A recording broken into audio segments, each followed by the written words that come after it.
All right, well, I want to welcome everyone this morning. And today I also want to welcome our evening group that you aren't seeing right now because I'm going to be at a pastor's conference tonight. And so I'm going to miss them making all of their beautiful bracelets. So I'm so sorry I can't be with you guys tonight.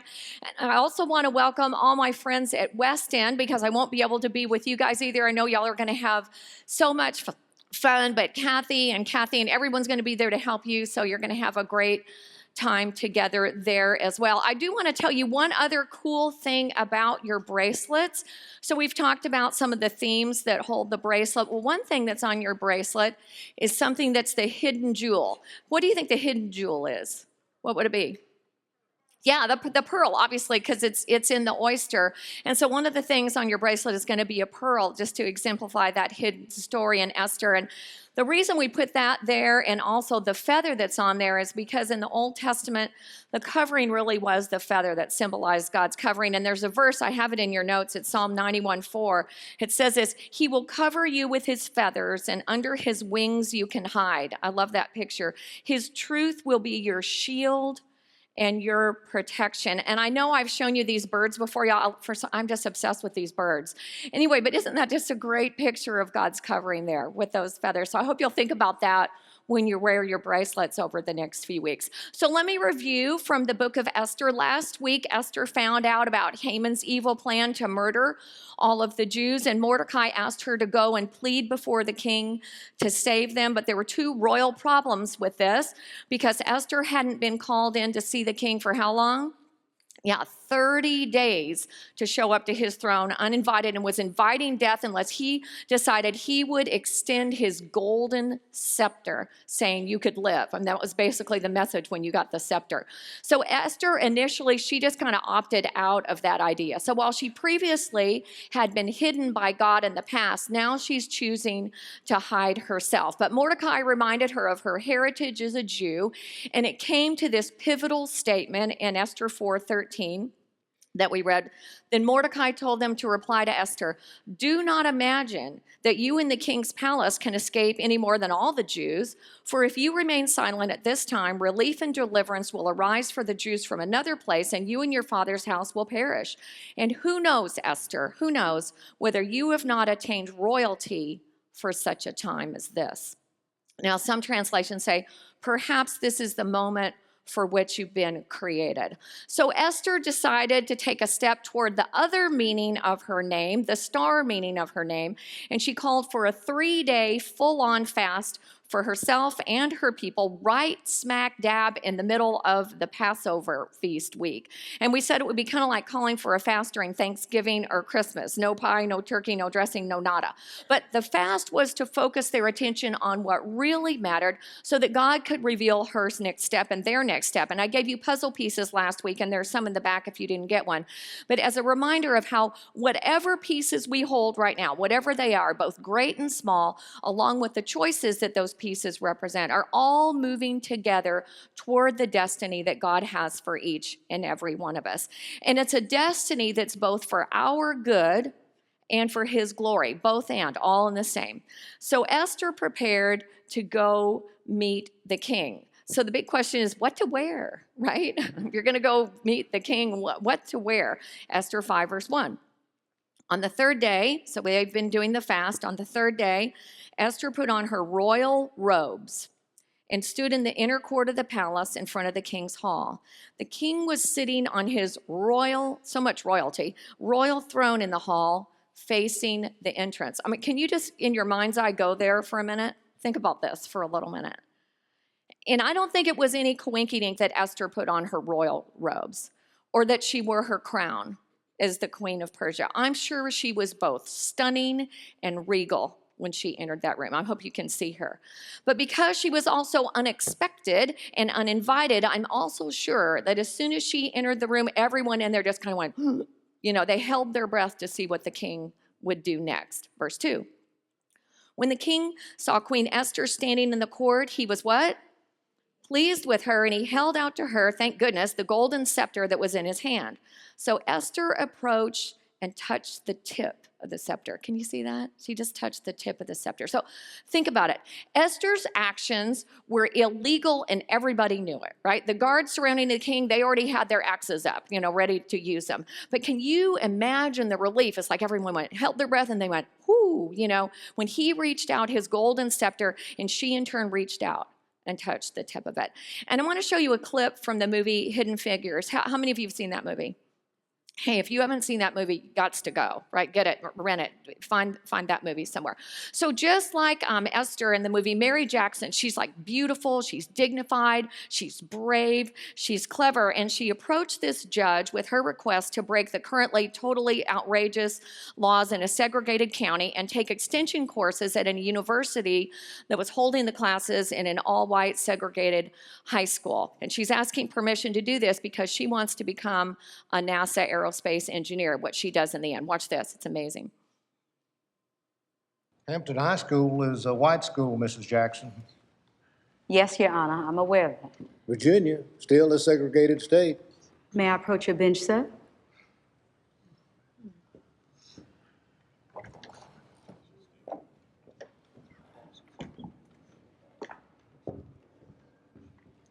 Your Honor, you of all people should understand the importance of being first. How's that, Mrs. Jackson? Well, you were the first in your family to serve in the armed forces, U.S. Navy, the first to attend university. What's the point?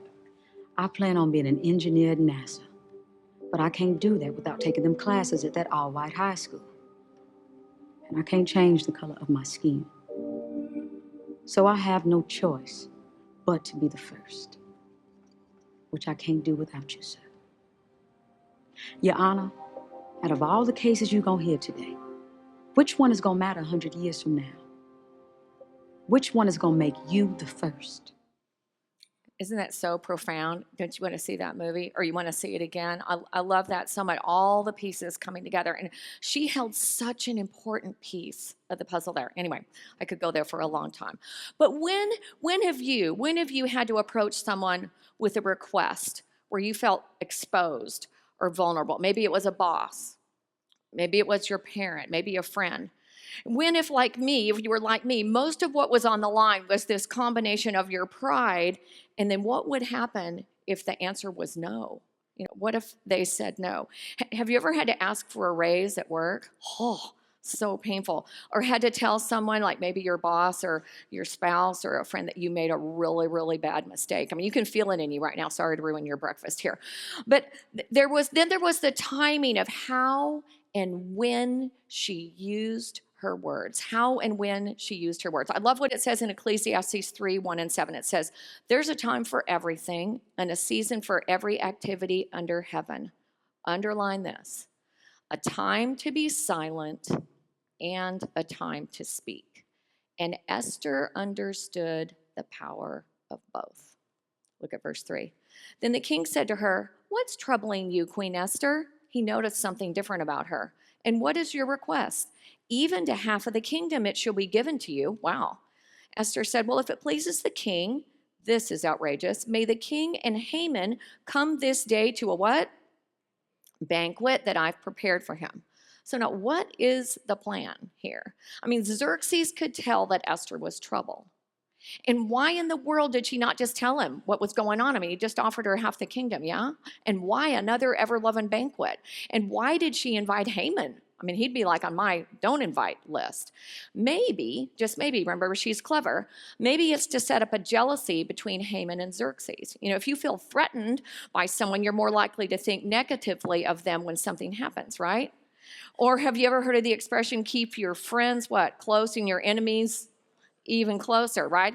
Again, Esther, she's clever, she's brave, and she's disciplined in her approach. Verse 5. Then the king said, "Bring Haman quickly, that we may do as Esther desires." Boy, they are buddy-buddy, aren't they? So the king and Haman came to the banquet which Esther had prepared. And of course, as they drank their wine at the banquet, the king said to Esther, "Now what's your petition? For it shall be granted to you. And what's your request?" Again, he says, "Even to half of the kingdom it shall be done." So Esther replied, "My petition and my request is," pregnant pause, If I found favor in the sight of the king, and it pleases the king to grant my petition and do what I request, may the king and Haman come to the banquet, another one, which I will prepare for them, and tomorrow I'll do as the king says. So many banquets. And why do you think the king is being so generous here? Don't you wonder about that? And again, why didn't Esther take him up on his offer? Was it still a timing thing and waiting until she felt like it was the perfect moment? Or I want you to look back at verse 7 in your notes at this weird pause where that little colon is there. In the original language, there's a definite grammatical break in the Hebrew text. She doesn't finish her original thought. Have you ever started to say something and then like, whoa, stopped yourself like, oh, I'm not going to go there. I mean, this is a sudden silence that signifies, underline this, that what is unsaid is more important than what is said. You get this? Again, why? Does she start to ask and then she chickens out? Or does God prompt her into waiting for all the pieces to come together? I mean, it is true that the more time would give Xerxes more time to begin to have negative feelings about Haman if he chose to think that hard. Now, we have not seen him think that hard so far. There's not much evidence of that. So what we see here that we need to be reminded of is that sometimes we need what? We need to be silent, even when, underline it, we're invited to speak. Even when we're invited to speak. Even when the words are the right words, when they're the right ones, and they're just a begging to come out. You know it, when they're just begging to come out there. So I tell this story with full permission, and I asked her again last night if I could tell this story. So this is about my daughter, Ashley, and she's been going to counseling to get some help with parenting her son, Adam. And I was about 3 or 4 weeks into it. She called me and she said, Mom, this counselor, she's amazing. She said, she had the most brilliant idea about Adam. I said, well, what was it? She said, what if I took a whiteboard and I put it right by the door at his eye level when he came home from school, and on the whiteboard, where there's kind of the things that he was to do first, so there'd be a little bit of order to his afternoon when he came home. Mind you, I bought her a whiteboard 2 years ago to do this, and I might have suggested that she do this a couple of times during that time. I think Kent even hung the whiteboard, right? Okay. So at this moment, I have a choice, right? To speak, and be arrogant, or remain silent. And so I said to her, Ashley, that counselor, she's brilliant. She is so smart. I love her. I love everything about her. That is a grand idea. I said, are you going to do that? She goes, I really think I am. I said, wow, that's great. I think that's a great idea. Okay, now, her sister is a little bit different than I am. So she tells her sister the same story. And Michelle's sister, she goes, Ashley, I don't know why you're paying that counselor so much money. You should be paying Mom and I money. We've been telling that to you for 2 ever-loving years. Anyway, different strokes for different folks here. But sometimes, underline it in your notes, sometimes our time also means waiting for it to be someone else's time. Yeah? It's true. And I love this answer from God to the prophet Habakkuk, who was frustrated with what he saw as God's delay in timing. Watch this, Habakkuk 2. For the vision is yet for the what? You say it. Appointed time. It hastens toward the goal. It will not fail. Though it appears to be tarrying, it tarries, do what? The W word, right? Underline it. Wait for it. It will certainly come. It will not delay. Remember, God's ultimate purposes cannot be frustrated. Behold, as for the proud one, his soul is not right within him, but the righteous will live by what? His faith. All right, waiting is where the rubber meets the road in our faith, isn't it? And if we let our pride in making things happen on our schedule get in the way, it says here it reflects a spiritual issue, you guys, of not living by faith. So in the meantime, all this is going on between the king and Esther. What's Haman up to? Let's see what he's up to. Verse 9, chapter 5. Then Haman went out that day, glad and pleased of heart. But when Haman saw Mordecai, his nemesis, in the king's gate, and that he didn't stand up or tremble before him, Haman was, of course, filled with anger against Mordecai.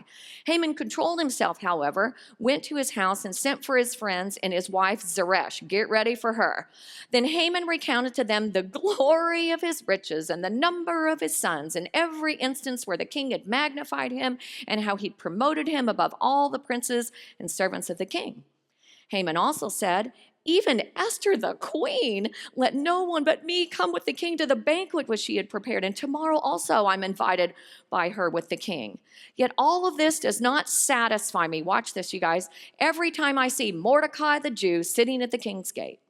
Then Zeresh, his wife, and all his friends said to him, okay, have a gallows 50 cubits high made, and in the morning ask the king to have Mordecai hanged on it. That makes total sense. Then go joyfully with the king to the banquet. And the advice, of course, pleased Haman, so he had the gallows made. Now, I'm not a huge fan of Zeresh. I wonder, though, just to be empathetic with her a little bit, if she was so tired of living with this arrogant whiner that in the name of her own peace and quiet, she just pushed him towards like, just do something about it. Yo, just hang him. Let's just get him out of the picture. Again, when have we done this on some level? When have we given in or pacified someone just to get them to change their bad mood, right? When have we lost our own way in trying to get away from their bad behavior and compromised ourselves and our integrity in the process? This is not loving them or loving ourselves well, is it? And I had to learn this the hard way growing up, with an alcoholic mother and thinking if she was happy, then we'd all be happy.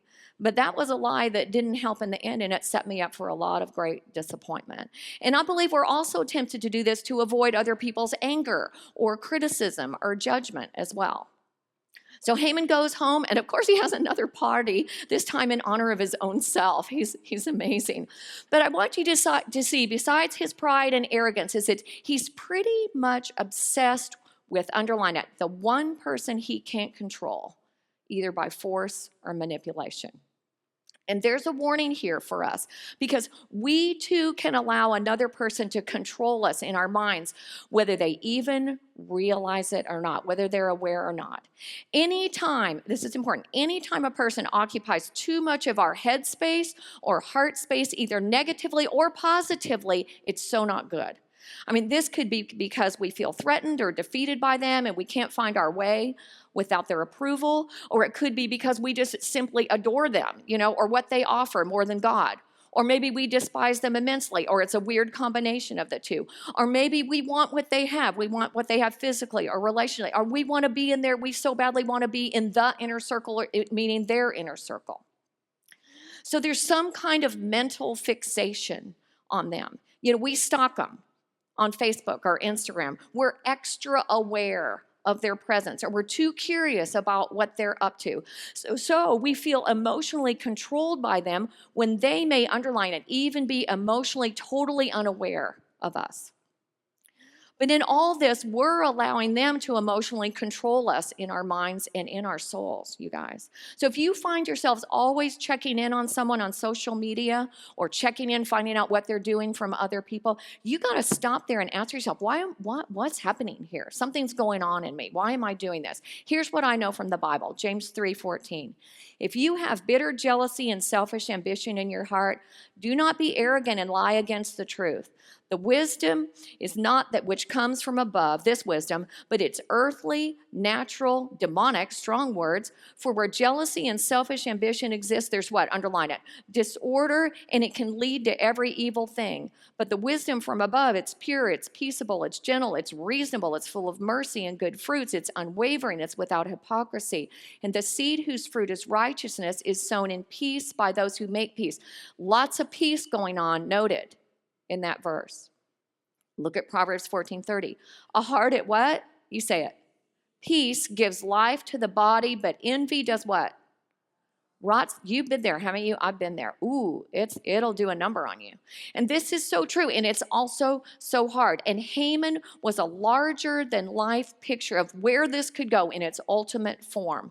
But we've all been there in some way. And isn't it interesting that in the Bible, jealousy, it often lives with pride and then with bitterness. And note that in both these verses, what it says is robbed is what? It's our peace. It says there's this weird kind of disorder, which in the original language means confusion or instability that ultimately opens the door for evil to enter in. It's all going on in our minds. Why? Because preoccupation, underline that word, preoccupation or jealousy both produce a spirit of strife and unrest. It'll always be playing in the background, and inevitably it's going to come out sideways in our relationships. So again, if there's someone in your world to let go of or release that you're preoccupied with in some way, hey, make it today. Free yourself today. Get that off your back today. I love the power that's described in 2 Corinthians 10:3. It says this: we do live in the world. We do, don't we? I mean, we live in the world. But we do not fight in the same way the world fights. We fight with weapons that are different from those the world uses. Our weapons have power from who? From God, that can destroy the enemy's strong places. We destroy people's arguments and every proud thing that raises itself against the knowledge of God. We do, underline this in your verse. We capture, I love that picture, capture. We capture every thought, we capture it, and then what do? We make it give up and obey Christ. We capture it and we give it up to Christ. This is a fight. It's a fight. It's a battle. But our best weapon is prayer. We walk away and we pray our guts out on this one. And another weapon we could use would be what Ashley's doing right now. We could get counseling so someone can help you figure out the lie you're believing that keeps you in that unhealthy place. I strongly encourage that. We can help you get connected with that. Personally, I like to box up whatever lie it is that the Holy Spirit reveals to me that I'm believing about that person or about myself, and I like to just hand it to God like a hot potato and free my mind, allow Him to free my mind and my heart and my soul and my spirit from whatever's holding me hostage to that person. And I so want that for you, and I want that for me. I want that for everyone here. Chapter 6, verse 1. During that night, note that. So this is after dinner, after Haman's little self-indulged party. The king could not sleep. So he gave an order to bring the book of records, the Chronicles, and they were read before the king. Okay, y'all, this is full on hilarious. Remember the Chronicles, we read about those earlier. They're all about recording the successes and all the important activities related to the king's reign, and nothing like reading about your own self to put yourself to sleep. I think it's so incredible when you're tired. But really, is it any coincidence, right, that this is the night the king can't sleep? Of course it isn't. And such a book of timing. Again, we see all this timing. And remember how we read earlier that the story of Mordecai was recorded in the Chronicles. Remember they said, write it down, how he saved the king's life, write it down. But the king was unaware. And it's also no coincidence that the section being read to the king that night was about that particular event. At this point, y'all, it's the 13th year of Xerxes' reign. You know, a lot of things have been recorded in the book. Lots of details of battles and previous queens, and lots of banquets, obviously, were recorded. But God has earmarked that specific page. And now we see, underline it, how he can even speak to those far, far away from him and use them for his purposes to fulfill the destinies of both individual people and entire kingdoms. This should give you hope right now. And Xerxes was about to follow him in spite of his own ever-loving self. Verse 2. It was found written that Mordecai had reported concerning our friends Bigthana and Teresh, two of the king's eunuchs who were doorkeepers, that they had sought to lay hands on King Ahasuerus. That's King Xerxes, that's his other name. The king said, what honor or dignity has been bestowed on Mordecai for this? What have we done for him? Oh my goodness, it was like a big revelation. What have we done for this guy? Then the king's servants who attended him said, well, you know what? Nothing has been done for him. The plot thickens. So the king said, well, who is in the court? Now Haman had just entered the outer court of the king's palace in order to speak to the king about what? Hanging Mordecai on the gallows, which he'd prepare for him. Wow. The king's servant said to him, behold, Haman's standing in the court. And the king said, well, let him come in. So we got to stop here for just a minute, because remember, this is all taken place within a 24-hour period. Scholars believe that while the king is up all night, like reading, being read to, Haman was up making sure those gallows were being built. He probably had those guys working all night long. I mean, and why is he there so early today? Verse 6. So Haman came in, and the king said to him, hey, what are we going to do for the man whom the king desires to honor? He doesn't say who, right? What are we going to do for someone that the king desires to honor? What should we do for that kind of person? And Haman says to himself, well, who would the king desire to honor more than me? Then Haman said to the king, well, for the man whom the king desires to honor, let him bring the royal robe out. Okay, so they believed the royal robe had magical powers, y'all. That's why he wanted it. And it was seldom ever touched by non-royals. You didn't touch the robe, like you didn't touch the robe, which the king is worn, and the horse, that was a symbol of power, on which the king is ridden, and on whose head he wants an ever-loving crown, right? I mean, this guy's amazing. Think about the contrast with Jesus for just a minute. What did Jesus ride in on? Yeah, and he wore a what? A crown of thorns. Such an incredible contrast to this. And let the robe and the horse be handed over to one of the king's most noble princes, and let them array the man whom the king desires to honor and lead him on horseback through the city square and proclaim, like announce before him, thus it shall be done to the man whom the king desires to honor.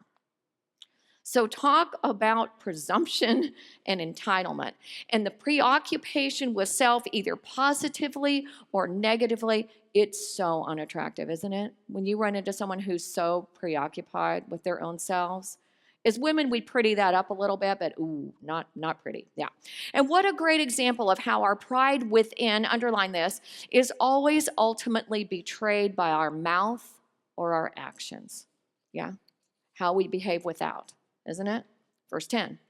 Then the king said to Haman, take quickly the robes and the horse as you've asked, and do so for what? Mordecai the Jew, who just happens to be sitting out there at the king's gate. I don't know if you've seen him or not out there.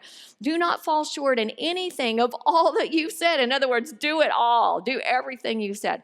Now, note that the king still hasn't connected the dots. I just don't think he's real smart. I don't know. Yeah. I mean, he hasn't connected how it's related to be getting ready to destroy the Jews or Mordecai's Jews, any of this. So Haman took the robe and the horse and arrayed Mordecai, can you even imagine, and led him on horseback through the city square and proclaimed before him, thus it shall be done to the man whom the king desires to honor. Wow. Big piece of humble pie. Then Mordecai returned to the king's gate. I want you to note that. Where did Mordecai go afterwards? Did he go home and have himself a little party? No, he went back to work. But Haman hurried home mourning with his head covered. Haman recounted back to the wife, to Zeresh his wife and all his friends, everything that had happened to him.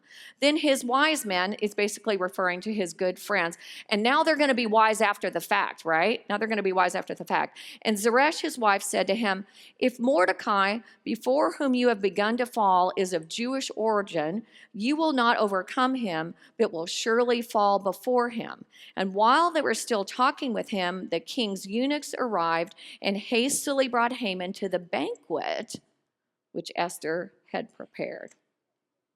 So I wrote in your notes, I think I wrote, wow. I mean, it's like you want to put Adele on here, turning tables right here. The tables are turning. This is like the pivotal point in the book. It's actually, and I put this in there because I thought it was important. It's actually a literary structure called inverted parallelism. It's designed to illustrate like a huge crossing point, something shifting. It's similar to what we saw, remember, with the feast and then there was the fast, or we see so much waiting and then there's a sudden turn of events that reverses everything that's going on. But the message to me this week, and I know there's something that's highly entertaining about this at this point, but it's Tanya, why don't you just worry about you? Why don't you worry about your own self? Why don't you worry about your puzzle pieces, whatever they are? Put your head down, girl. Work hard. Do whatever work you're given at any given moment as unto the Lord. Don't worry about what all the other people are doing or what they're not doing. Honor others over yourself. Stay humble. Come under his timing rather than managing the pace. See, this is where I struggle, y'all. I want to manage the pace so bad. It's hard for me. I want to manage the pace. Are you like me at all? It's hard. Again, if I would just remember that God sees, right? All the pieces are coming together. Take care of mine. It's important. Let's pray. Thank you for this truth. Thank you for this incredible picture of how you're working. We just don't know so much. You're so busy. And we're so arrogant, thinking that we can control people and places and things and events. Lord, help us measure our words. Give us wisdom as to when to speak and when to remain silent. Make us more aware of your timing, your schedule. Thank you for these beautiful women. Thank you for my friends at West End. I'll love you so much. In Jesus' name, amen. So we have a lot to talk about today in our groups. I actually gave you 10 questions today. Why? Because I want you to be able to talk while you're making your bracelets. I do want to remind you that baptism is coming up the weekend of November 11th and 12th at West End. It'll be November 12th and also in Missouri City. If you would like to be baptized, now several gals are being baptized. I know at West End, there's quite a good group of women coming together to be baptized. Would you just email me? It's just Tanya@rpc.me, and we can get you set up for baptism as well. So Kathy's going to come up, and she's going to talk to you about how you're going to put your bracelets together. Y'all excited about this? It's going to be great. All right. Hang on, Tanya. I may need you to be our Vanna White today. Isn't she awesome, y'all? Every time I hear her teach, I am always in awe.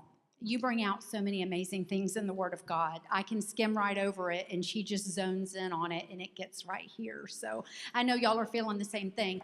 Well, yes, let's do that. She puts so much time and prayer into what she serves you. It's just not a takeout meal. It's one that she homemade and that she puts all the pieces together. So anyway, love her so much. Okay, on your table, you have, believe it or not, in these little cups and with this string, you have got enough material to make 2 bracelets yourself. You're going to keep one of those bracelets for you to wear, and then you're going to turn one into us. If you would like to keep the extra bracelet, then you can pay an additional $5. And if you don't have that $5 today, we will have them available to you next week so that you can purchase and give away. These are very special. Tanya's already just explained what these things represent. But you're going to take 2 string each, and your instructions are on the back of your notes. If you want to turn to that, you've got instructions. You're going to take 2 strings each. I'm sorry, Tanya, I just wanted you up here. Oh, are you done with me? No. Oh. I think you should stay. I'm never done with her. Okay, so in the cups, you're going to need a feather and you're going to need a spacer, and they're all in one cup together, okay? Spacer and a feather. You'll take 2 each.